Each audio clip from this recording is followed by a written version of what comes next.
Hi dear fans, friends and subscribers, this is your host welcoming you to the Monday edition of the Cricket Happening Show. And on this show, well, we are going to have what I'm going to really talk about. Well, I would like to say that definitely this particular show is going to start on a very somber note as one of the former England captains, and also for me, he was one of the gutsy cricketers who ever played in an era when helmets were not something was in vogue. I mean, there were no helmets, and there was the fearsome pace attack of the West Indies pace bowlers, the Australian pace bowlers, and I'm talking about Brian Close, the former captain of England, Yorkshire. He also represented Somerset when there were great names like Ian Botham, Vivian Richards and Joel Garner playing for Somerset. Unfortunately, Brian Close, the very gutsy cricketer. I really see him as one of those very gutsy cricketers who used to take a lot of body blows when the pace battery was hurling the balls at him, and this gutsy cricketer unfortunately passed away at the age of 84 at his Bradford home on Sunday. And as I said, that was the reason I said that this cricket happenings is starting off on a very somber note. So he was, and one would recall, as far as Brian Close is concerned, at the age of 45 years, he was facing the most fearsome attack in the world, and that was the pace battery ram of the West Indians in 1976. What a player Brian Close! I mean, he was also he was a very good batsman, opening batsman. But what was good about him was he was taking a lot of body blows. He was willing to guts it out in the center when the balls were really hurled at him at probably 97 mph, especially Michael Holding, who was the fastest bowler in the world at that particular time. Probably, I would say, whether it was Jeff Thompson, one does not know, but those were the days when Brian Close was playing. And Brian Close, as I said, at the age of 45, he was weathering the West Indian pace attack in 1976. And he always he was a good batsman. I mean, he was a very compact little batsman, especially an opening batsman, as you know, had a good technique. And he was also the former captain of the England cricket team.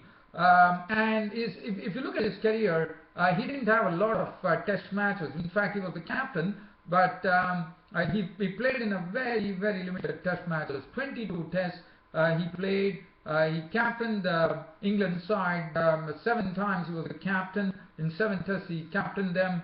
He also played for Yorkshire, where he actually led them to victories from 1966 to 68 on a very consistent note.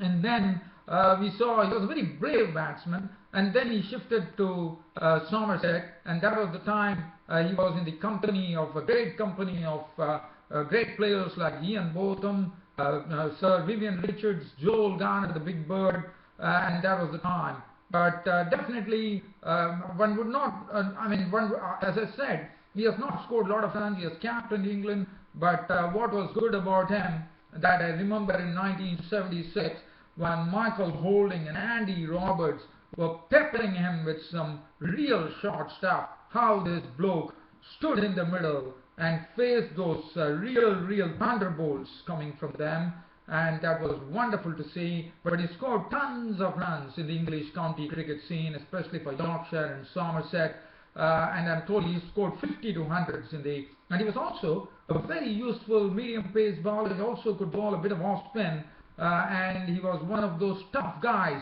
And one would know that he also had one autobiography that he had in his name, and that was known as, that will tell you what a gutsy cricketer he was and what he really meant when he gave that wonderful title to his autobiography, I Don't Bruise Easily. It was basically talking about his approach to the game of cricket and life.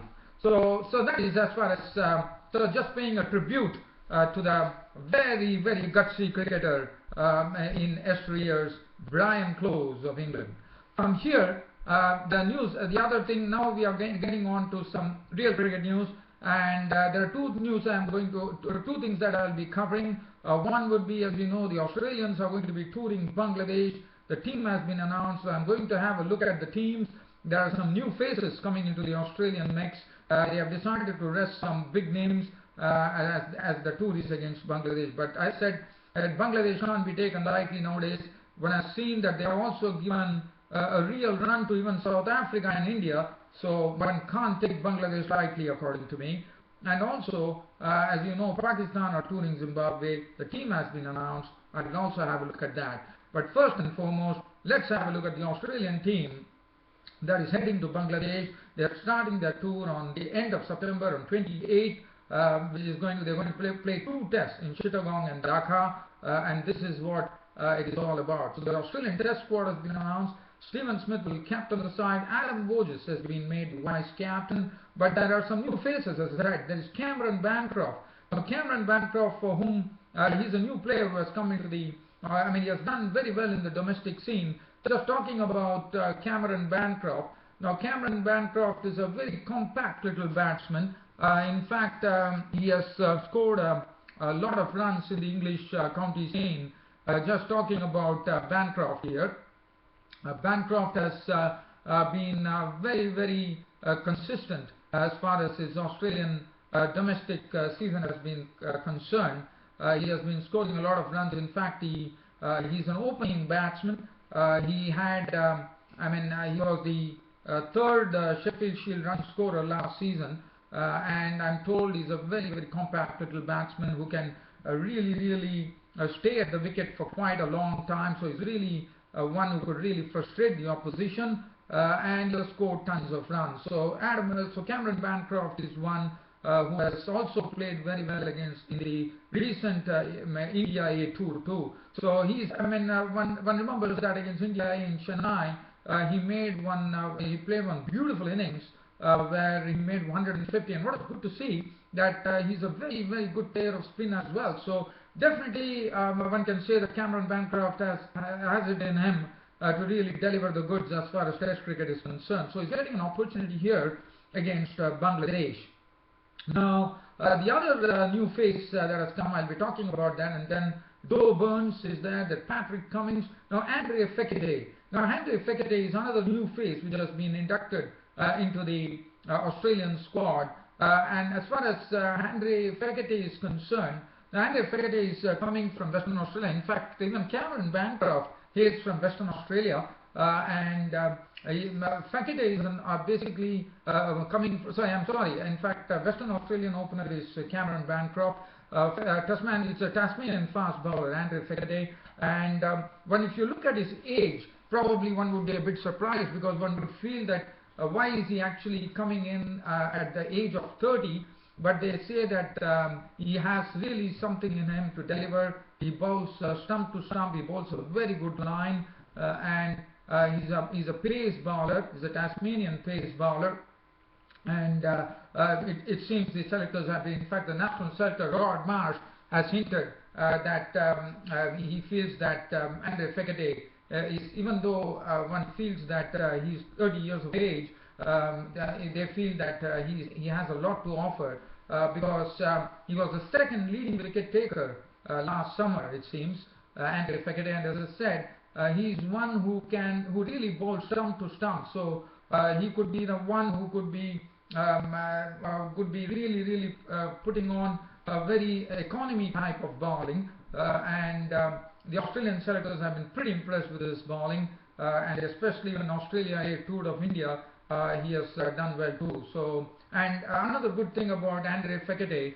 is that it seems he can also generate some very good reverse swing, and they also feel, probably in subcontinental conditions, as you know, reverse swing is something which plays a great part in cricket, and they feel that Andre Fekete could be used to his maximum efficiency in pitches in Bangladesh, in subcontinent pitches. As I said, reverse swing is something which could be coming into the mix pretty quickly. So Andre Fekete and Cameron Bancroft are the two new faces coming into the Australian Test squad. Usman Khwaja, Nathan Lyon, Mitchell Marsh, Sean Marsh, Glenn Maxwell, Peter Neville, the wicketkeeper, Stephen O'Keefe also comes in, the spinner, Peter Siddle and Mitchell Stark. So it looks to be a very, very good composition, even though they have two new faces that Bangladesh, Bangladesh, after looking at the way they have played against India, their performance against South Africa, I think Australia should not be taking anything lightly. They really would have their hands full against Bangladesh, according to me, because Bangladesh are a very, very changed team. But probably test matches are something where Bangladesh are really still struggling. So it would be interesting to see how it pans out, in the sense how the Bangladeshi batsmen shape up against the Australian pace bowlers on subcontinental conditions, home conditions, one could say. So that is as far as that is concerned. And then also, as I said, just before to end this cricket happening show, the Zimbabwean squad, the Pakistan are heading to Zimbabwe. They're going to play 2 T20s and they're going to be playing 3 one-day internationals. So the Zimbabwean squad has been announced. Elton Chigumbura will be the captain of the team. Sikandar Raza, Chamu Chibaba, according to me, has really proved. He has really showed that he's a very consistent opening player. And I feel Chamu Chibaba has a lot to offer for Zimbabwe cricket. We are going to hear a lot about Chamu Chibaba in the future, no doubt about it. If he really forms a very good ideal combination, and he can also play some effortless strokes. So I think he's some real talent now for Zimbabwe as far as the opening slot is concerned. Graham Creamer, the random leg spinner, Craig Irvine, the all-rounder, Luke Jongwe, who is the leg spinner, and Neville Madziva, Hamilton Masikaza, who is the mainstay of the Zimbabwean squad, is a much experienced player, Chris Pofu, Richmond Mutumbami, the wicketkeeper, is back, Taurai Muzarabhani, the pace bowler, John Nimbu, the random off spinner, Tinasha Panyangra is back. Now Tinasha Panyangra, Prosper Utsaya, Malcolm Waller, Sean Williams. So it looks to be a very good mix as far as Zimbabwe is concerned. And Shakabva has been dropped from the team.